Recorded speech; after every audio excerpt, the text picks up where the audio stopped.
I will tell you how it started, because the end is something she already knows and I have already lived, and it is the beginning that still catches me sometimes when the morning fog comes off the Varn, and I see her at the window with the lantern still burning from the night before. It started with a name I was not supposed to care about.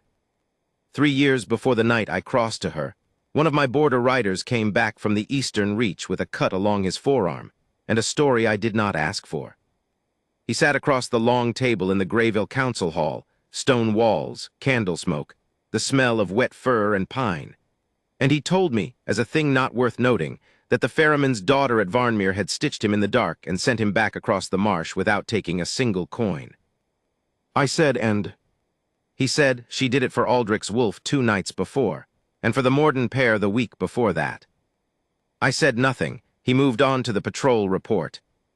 But the name stayed. Len, the ferryman's daughter at Varnmere. I had ridden that Eastern Reach a dozen times and never stopped at the crossing. The ferry post was a human-held outpost in the no-man's stretch between Greyville's territory and Morden's, tolerated by both packs because the marsh crossing was the only reliable one for 40 miles in either direction, and a ferryman who charged fare and kept quiet was worth more to everyone than the alternative. I knew the post existed. I had never thought about who held the lantern. I told myself I had filed the name away for practical reasons. A healer at the border crossing was a resource. I was an alpha who thought in resources. That was the first lie I told myself about Len. The second came 6 weeks later, when a young wolf from my Western patrol, barely ranked, no family name worth speaking of, the kind of wolf who falls through every administrative crack, came back from the Eastern Reach with a cleaned and dressed gash on his shoulder and a dazed look that had nothing to do with the wound. I called him in. He said she wouldn't take payment, Alpha. I tried 3 times. I said, describe the wound. He said, deep, river rock edge right to the bone almost. She washed it in boiled water. She had this. He paused and looked at his own hands, this way of working, like she wasn't afraid of it, like the wound was just a problem she was already solving. I said, was she kind about it? He thought about that for a moment, actually thought, which wolves his age rarely do. He said she wasn't kind the way people are kind when they want something. She was just steady. She told me it would hurt when she cleaned it, and it did, and she didn't apologize for being right. I let him go.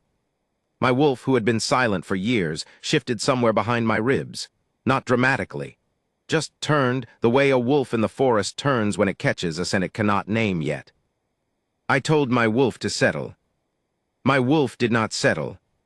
By the end of the first year I had sent, without meaning to, 11 wolves to the Varnmere crossing with various degrees of injury. 2 of those injuries I am not proud of minor enough that I knew I was inventing reasons. My scout Captain Drev, who has known me since before I took the Alpha rank, caught my eye across the hall one morning after the 3rd such dispatch and said nothing, which was worse than if he had said something. Every one of them came back healed.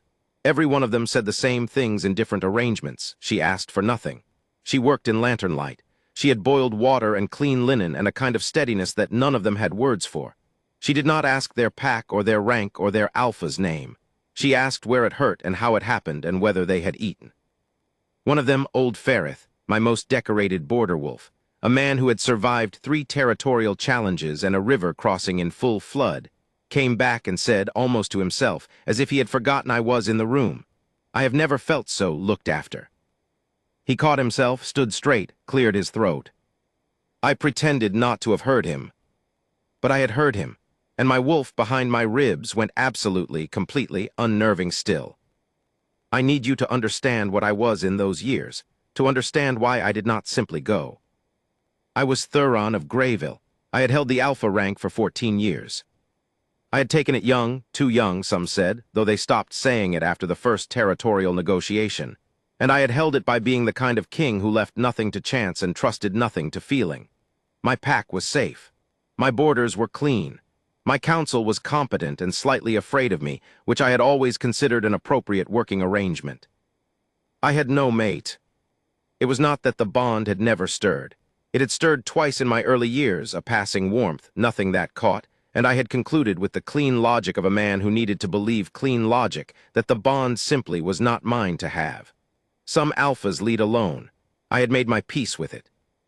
Or I had told myself I had made my peace with it, which is not the same thing but feels similar from the inside. What I had not accounted for was the ferryman's daughter at Varnmere, who kept refusing payment for things that should have had a price, and whose name my wolf had been circling for a year with the focused patience of something that already knew. In the second year, I started finding reasons to ride the eastern reach myself. I never stopped at the crossing. I would ride to within sight of the fog over the Varn. The marsh exhales it at dusk, thick and gray-white, and the ferry post lantern makes a pale smear in it, low and steady. And I would tell myself I was checking the border markers and turn back. Drev rode with me once on one of those circuits. He said nothing about the crossing. He said nothing about anything. When we turned back, he asked if I wanted to stop at the post for water. I said no. He said, of course, Alpha. But he said it in the voice he uses when he is filing something away. In the second year's winter, a thing happened that I did not send anyone to report to me, and that I heard about anyway, the way Alphas always hear about the things they did not ask for. 3 Morden wolves, the worst sort, ranked enough to be arrogant, low enough to be reckless, had crossed to the Varnmere ferry post in the small hours of a November night. Not wounded, not in need of anything the crossing offered, drunk on whatever passes for spirits in Morden's southern holds and looking for something to do with their hands. The ferryman himself, Len's father, an old man called Torvath, half-blind, slower than he'd been, was already asleep in the back room. It was Len alone at the post. What happened after is the part I heard in 4 different versions from 4 different mouths, each version slightly different in the details, all of them the same in the essential shape. She did not run, she did not call for her father. She stood in the doorway of the ferry post with the lantern in her hand, and she looked at them. One of them said something. The versions differ on what exactly, but the shape of it is clear enough that I do not need the words. She said, by all accounts, nothing in reply. She held the lantern up so they could see her face clearly. They pushed past her into the post. She followed them in. They threw things around. She watched. One of them knocked the lantern bracket off the wall, and it broke on the stone floor, and the flame died, and the room went dark. By all 4 accounts, what she did in the dark was this. She walked to the hearth, found the tinder by feel, and lit another candle. She set it on the table. She put a pot of water over the fire. The Morden wolves, perhaps confused by the absence of fear where they had expected it, did nothing further. 2 of them apparently sat down. The third found a chair. She made them something warm and waited. When they left at dawn, she charged them the ferry fare. One of them apparently paid it. I do not know at what point I stopped pretending my interest in the Varnmere crossing was strategic. By the 3rd year, I had stopped making excuses about the border circuits. I simply rode the eastern reach when I needed to think, the way some wolves run and some wolves climb, and I, apparently, ride to within sight of a fog-smeared lantern on the Varn until something in my chest settles enough for me to function. My wolf had stopped being restless about it. My wolf had become, on those evenings at the marsh edge, something I had no prior experience of. Quiet. Not the silence of a wolf that has given up. The silence of a wolf that is waiting with absolute patience for something it has already decided is coming. I found this, in equal measure, comforting and deeply inconvenient. Drev stopped mentioning the crossing entirely, which meant he had fully committed to a position he had already taken and was simply waiting for me to catch up to him. My counsel asked, twice in the 3rd year, whether I had given thought to a formal alliance with the Varnmere outpost. I said the outpost was too small to warrant formal alliance terms. My counsel exchanged a look over the long table that I decided I had not seen. I sent no more wolves that year. Whatever they told her about where they were from, whatever shape the story was taking on her side of the river, I had, for reasons I could not entirely articulate, stopped wanting her information to come to me second-hand. The thought arrived in late autumn of the 3rd year, so plainly it startled me. I wanted to meet her myself. Not as an alpha, not with a retinue or a diplomatic letter or a purpose I could name in a report. I wanted to cross to the Varnmere post on an evening and sit in her lantern light and see what she would do with me. I told my wolf this was not a plan that a functional leader of a significant pack should entertain. My wolf wagged. My wolf has never, in 14 years of sharing a chest with me, wagged. I took that as a sign. The opportunity, when it came, was not something I manufactured, which I mention because I am aware that everything leading up to it sounds like the careful work of a man constructing a reason. But I did not arrange the injury. I am many things, I do not arrange injuries. It was the 3rd week of November, the year's coldest stretch, and I had ridden the eastern reach alone. Drev tried to come, and I told him no in the voice that means no, and I was crossing back through the marsh-edge scrub when something in the ice beneath my horse gave. Not suddenly, but in the gradual, terrible way that ice fails, and we went in together. The horse made it out. I made it out because I have been in worse water and I know how to move in it. But the ice edge, when I pulled myself clear of it, caught me across the left side below the ribs. I felt it, but not the pain yet. The cold had taken the immediate sensation. And by the time I had walked my horse back to solid ground and gotten my bearings, the blood was soaking through my riding coat in a way that said, "This needs attention now, not tomorrow morning." I was 40 minutes from Greyville's wall at a hard ride. I was 6 minutes from the Varnmere ferry post at a walk. I stood in the dark at the marsh edge, bleeding, with the lantern making its pale smear in the fog, and I thought about what I was going to do. Then I walked toward the light. The post was smaller than I had built it in my mind. 3 winters of picturing it had given it a grandeur it did not have in actuality. It was a stone ferry house, low-ceilinged, solid, with a dock running out over the Varn on old timber pilings, and a covered area beside the main room where the flat-bottomed ferry sat chained for the night. The lantern was outside the door on an iron hook, one of several, I saw, each set at a height a wounded wolf could reach without bending. The details struck me. The heights were calculated. Someone had thought about where a hurt wolf's hands would be. I knocked. There was a pause, not the pause of someone startled awake, but the pause of someone who was already awake and was deciding what to do with the knock. Then the door opened.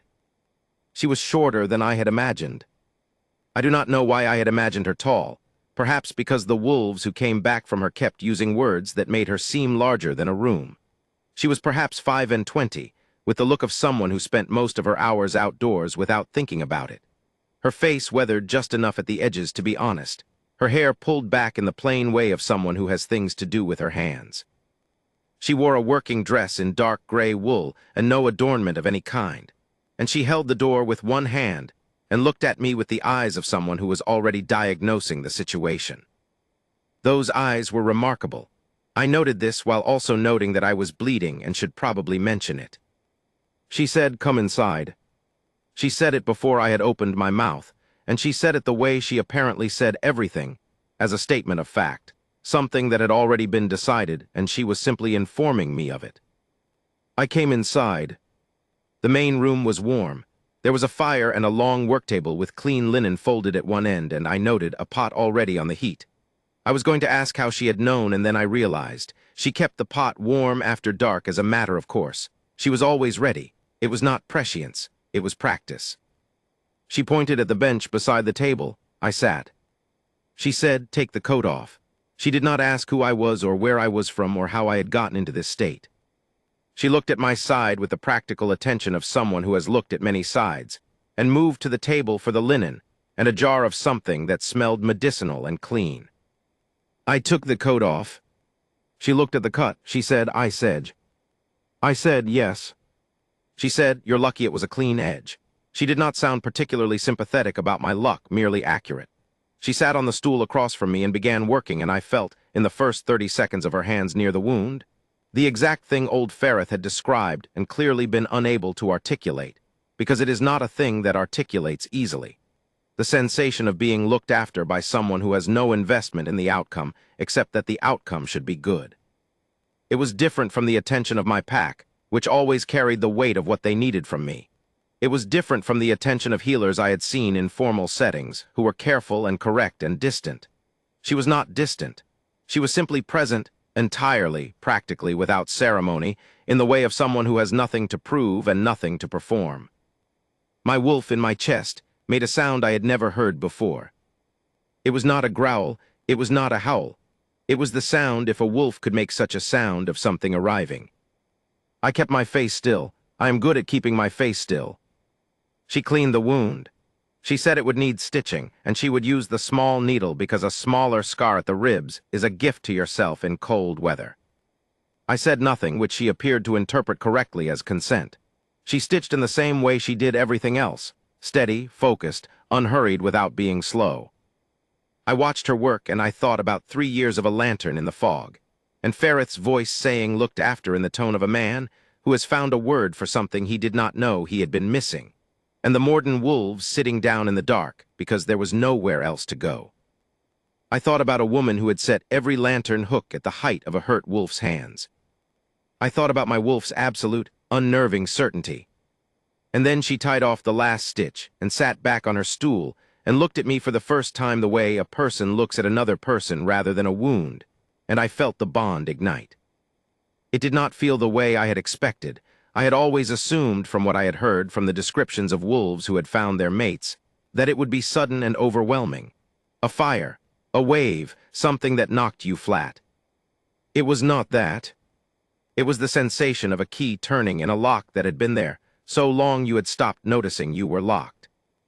A rightness so deep and quiet that it made the 3 years of circling the marsh edge feel absurd, not because I had wasted time, but because I understood now that I had been walking toward this room since before I knew the room existed, and the walking had already been part of it. The mark burned to life on my wrist first. Then she felt it. I saw the moment it hit her, the way her eyes dropped to her own wrist, where the mark was forming itself in the same pattern as mine. A looping line like a river bend seen from height, delicate and unmistakable. She looked at it for a long moment. She looked up at me. She said, "Oh." Not frightened, not overcome, just taking it in.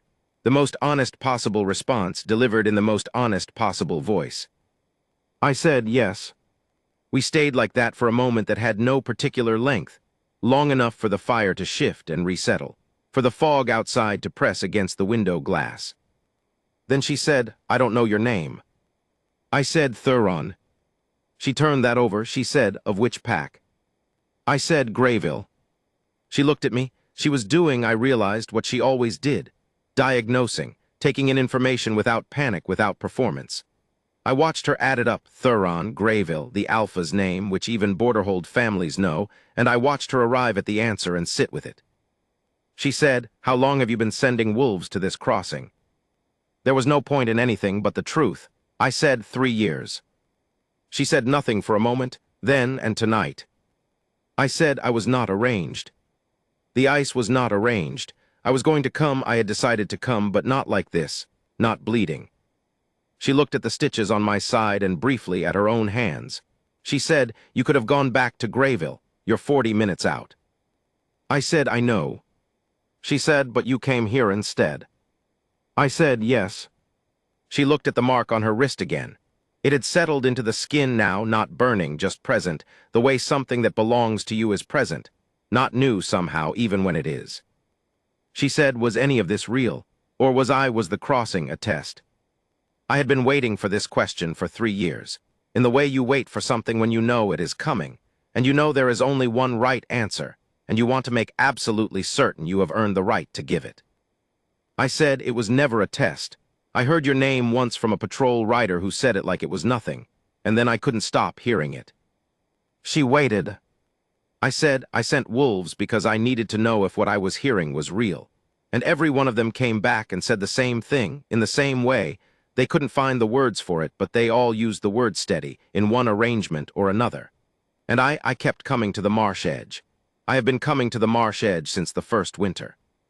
Standing in the fog and looking at your light and going back without stopping, because I am an alpha king with 14 years of running a pack on logic, and I was not prepared for the possibility that the thing my wolf had been certain of since October 3 years ago was this. I stopped. I looked at my hands. They were a king's hands, scarred and marked by the work of 14 years. Beside them on the table, her hands were quiet and small and had stitched me back together in the dark without trembling. I said, "I am sorry it took me this long to cross." She was quiet for a long time. The fire moved. The Varn moved in its banks outside, a slow sound like a held breath. Then she said, "I charged every wolf you sent me a fair price for the crossing and kept the rest free." I looked up. She said, "I always wondered why they never told me which pack they were from. They were evasive about it in the same particular way. I thought there was a pack with a lot of injured wolves and a very proud culture." She paused. She was not exactly smiling, but there was something at the corner of her mouth that was considering it. She said, "It's you." I said, "It's me." She looked at the mark on her wrist one more time, the riverbend line settling into her skin like something that had been there waiting. She said, "I have more questions." I said, "I expected nothing less." She said, "Tonight you answer them." I said, "Tonight and every night after if you'll have them." She picked up the lantern from the table and looked at me in the way she looked at everything, steadily, practically, without ceremony. She said, "Your stitches will hold, but you shouldn't ride for an hour. Stay until then." I stayed until dawn. I should tell you what we talked about in those hours, but the truth is I remember it less as words and more as the sensation of a wall I had been holding up for 14 years, discovering, gradually, that it did not have to be held anymore.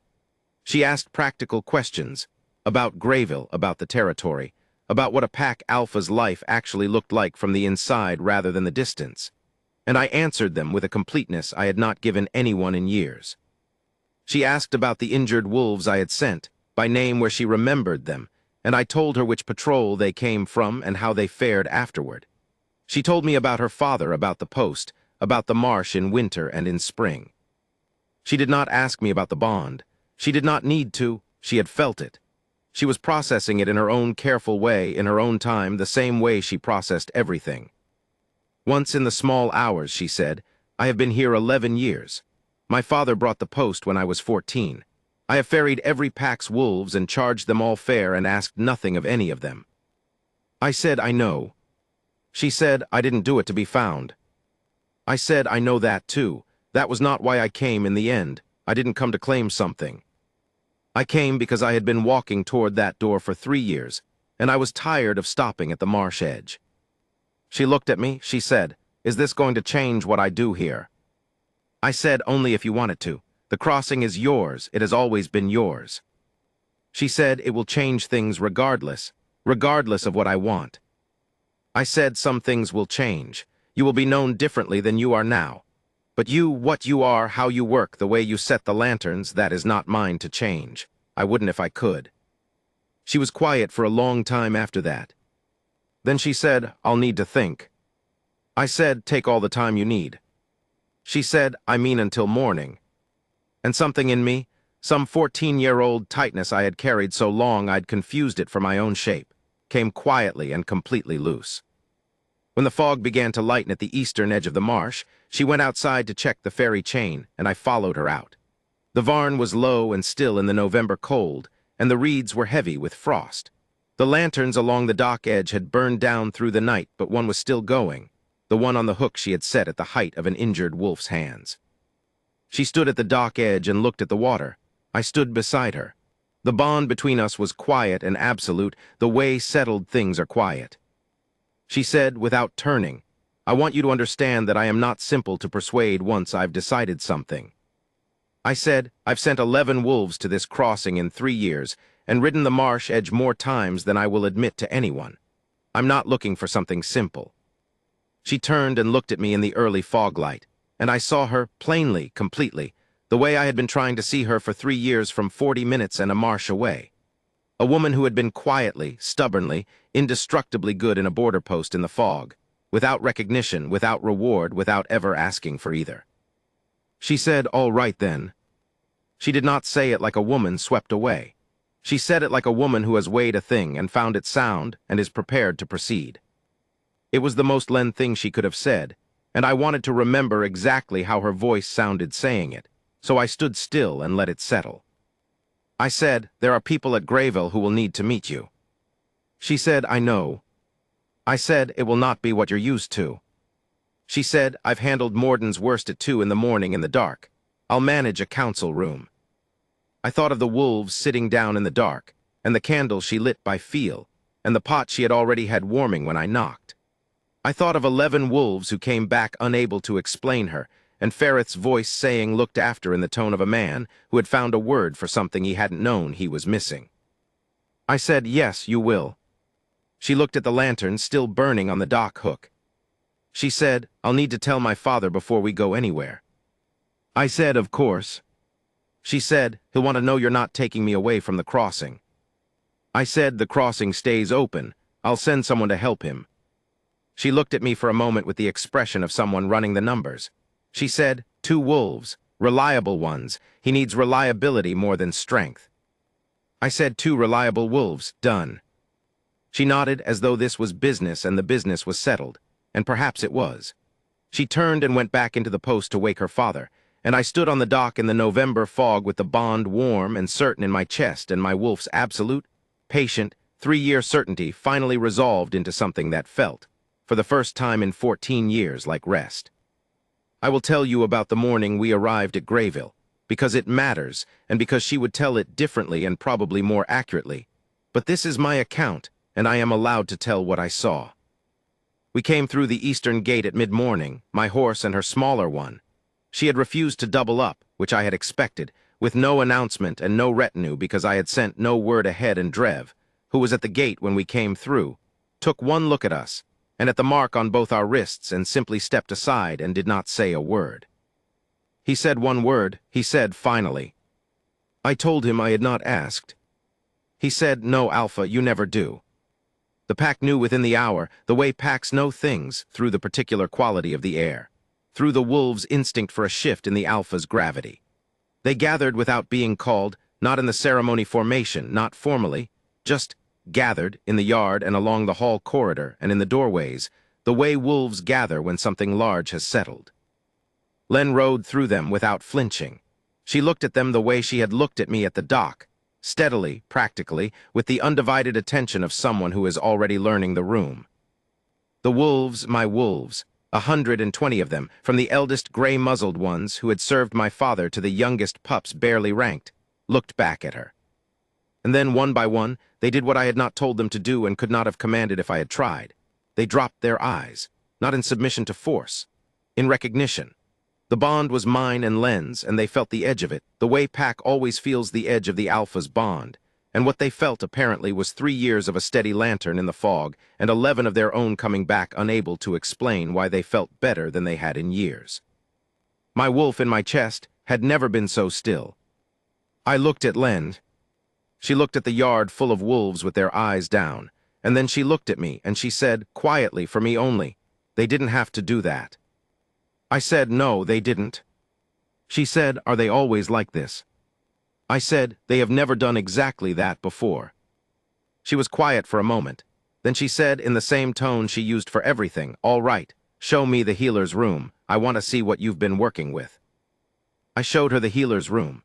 It was, as she made clear within 4 minutes, inadequately stocked and poorly laid out, with the instruments on the wrong wall and the water source too far from the table. I agreed with everything she said. She made a list on a piece of paper she found in my desk, in handwriting that was very small and very precise, and gave it to me as though it were a market order, which in a sense it was. I sent for everything on the list before noon. The council met us 3 days later, when Len had decided she was ready and not 1 day before. I had told them she would come in her own time, and they had, to their credit, accepted this with only moderate visible strain. She sat across the long stone table from 7 wolves who had advised me for years, careful, experienced, difficult to impress, and she looked at them with the steadiness that I had come to understand was not composure performed, but composure simply inhabited, the way a post that has stood in flood water long enough stops being aware that there is flood water. My senior counselor, Aldrin, who has the directness of a man who has run out of patience for ceremony, said, you have kept this Alpha's border wolves alive and well supplied for 3 years at no charge to this pack. Why? Len said, because they were hurt. He said, that is not a sufficient reason for a business. She said, I didn't say it was a business reason. He looked at her for a long moment. He said, what did you expect in return? She said, nothing. I didn't do it expecting anything. He said, and now? She looked at him. She said, now I'm here. That seems like a different conversation from the one you're trying to have. There was a pause around the table that I recognized, the pause that falls when my counsel is recalibrating. I had seen it twice before. Once when I turned down an alliance they had unanimously recommended, and once when I promoted Drev over 3 wolves with longer service records because I could see what he was and the records could not. It is the pause of people who are good at what they do, discovering, that the world is somewhat larger than their current model of it. Aldrin said, "She'll do." He said it to the room, not to me, and the room nodded, and that was the council's verdict on Lena Varnmere, delivered in the only currency Aldrin trades in, which is the kind of respect that costs something to give. She went back to the crossing 3 times in that first year. Not to leave, she never suggested leaving, and I never suggested she should not go. She went because her father needed her, and because the crossing needed oversight, and because she was Len, and Len does not put down a thing she has agreed to carry until she has properly handed it off. The 2 reliable wolves I sent were, apparently, reliable in ways that exceeded even her standards, which were high. She told me this in the 5th month with an expression that suggested she had expected to be disappointed and found the outcome mildly annoying in its adequacy.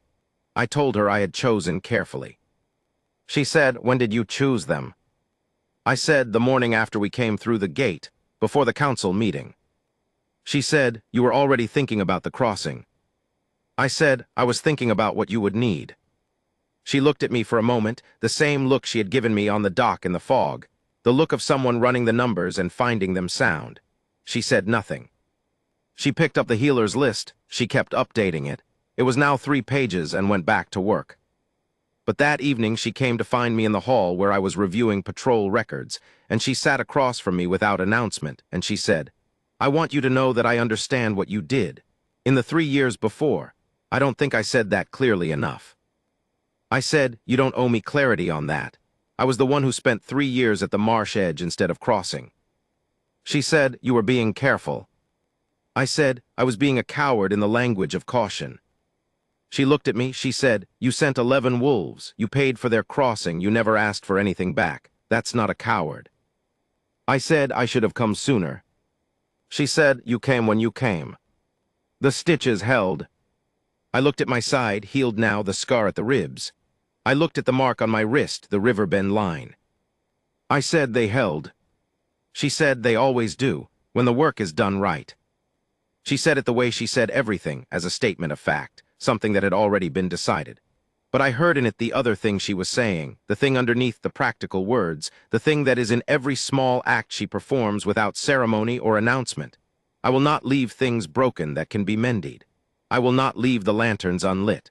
I will not leave a hurt wolf at the door in the cold. I had been circling that quality for 3 years at a marsh edge, and I had known what it was, and I had not had a name for it. Sitting across from her in the Grayville Hall with the patrol records between us and the fire at the wall and the bond warm and settled in my chest, I thought, this is what it looks like. Not the ceremony of it, not the claiming and the court and the pack with their eyes down.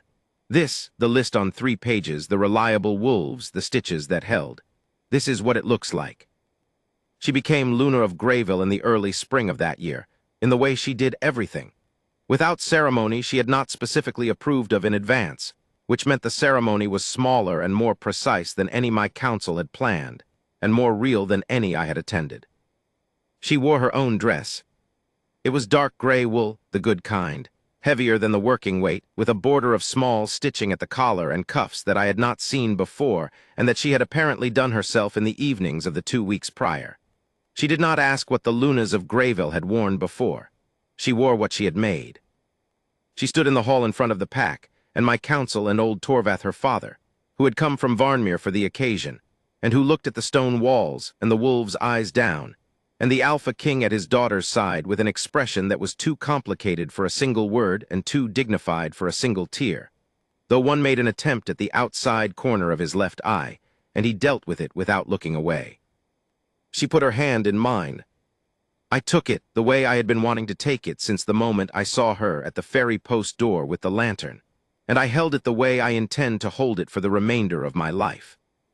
Drev at my left shoulder said finally again under his breath, I did not tell him I had not asked. He was right, he had always been right. The only person in 3 years who had been more certain than Drev was my wolf, and my wolf had known her name before I did. She runs the healer's room now, and she runs it the way she ran the ferry post, without noise, without ceremony, with a practical kindness so consistent that the wolves who come through it stop being able to remember what it was like before. She keeps the instruments on the wall she moved them to. She keeps the water where she said it should be. She has trained 2 young wolves to assist her, and the list is now 5 pages, and she adds to it without apology. She goes to Varnmere twice a year. Her father is well. The crossing is reliable.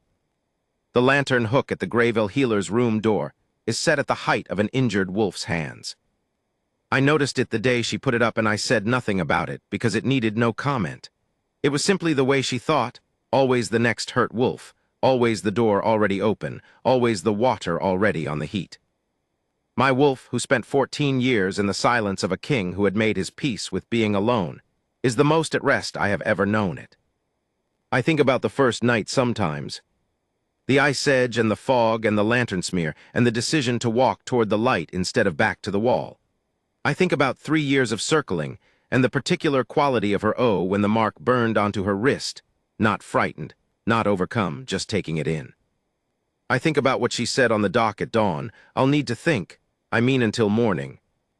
And I think about the morning she came through the Greyville gate on her own horse and looked at a yard full of wolves dropping their eyes and said, "They didn't have to do that." No, they didn't have to. She earned it the only way worth having. 11 wolves healed in the dark, no account kept, no payment asked. 3 years of a steady lantern in the fog. I am, by any accounting, a man who came late to what was waiting for him. But I crossed when I crossed, and the stitches held, and I have had every morning since. She is at the window now with the lantern still burning, because she keeps the lantern burning until the last patrol is back, the way she kept it burning until the last wolf was across the water. She does not know I am watching. She does not do it for watching. That precisely is why I will never stop.